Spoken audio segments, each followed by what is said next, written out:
אנחנו משוחחים עכשיו עם חבר הקונגרס האמריקני סטני הויר, שהוא מנהיג הדמוקרטים בבית הנבחרים, כלומר מנהיג המפלגה של אובמה בבית הנבחרים. הוא נמצא כאן בארץ במסגרת משלחת של AIPAC. Congressman, welcome to Israel and thank you for speaking with us. Good afternoon. It's always good to be in Israel. Congressman, President Obama blasted S&P yesterday, but the markets went south anyway. Is he in danger of losing his own rating as well? Well, I think the president has been confronting very, very difficult times. He inherited, of course, a deep, deep recession, the deepest recession we've had since the 1930s, when we had a depression. He also had two international conflicts, two wars in Iraq and Afghanistan on his plate. So the president had a very, very full plate.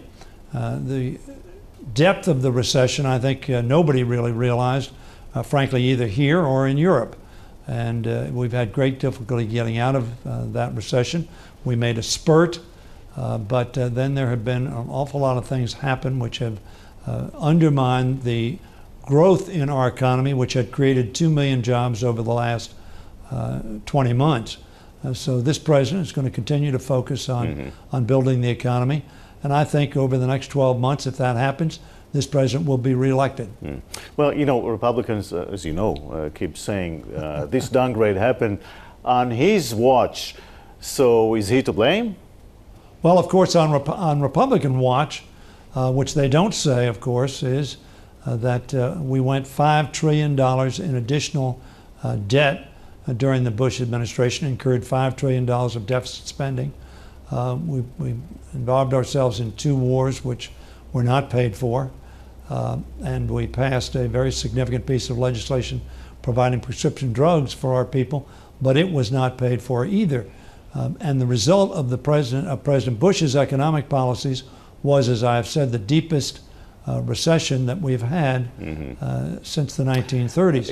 If the economic crisis in the U.S. deepens, if there's another recession, should Israelis be worried as well? Should Israel be worried as well? Well, I think all of us are worried if the United States economy continues to be flat or recedes further. Clearly, the U.S. economy, the largest economy in the world, is of great consequence throughout the world. So, yes, Israel ought to be concerned, but I will tell you that there ought to be no concern about the United States' financial, political, and support of Israel's security.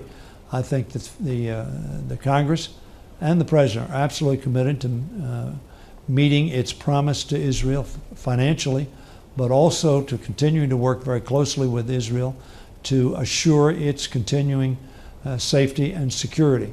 In addition, the United States, the administration and the Congress are very focused on efforts to try to facilitate the reaching of a peace agreement between the Palestinians and the Israelis, and the realization of a two-state solution, 2 states for 2 peoples.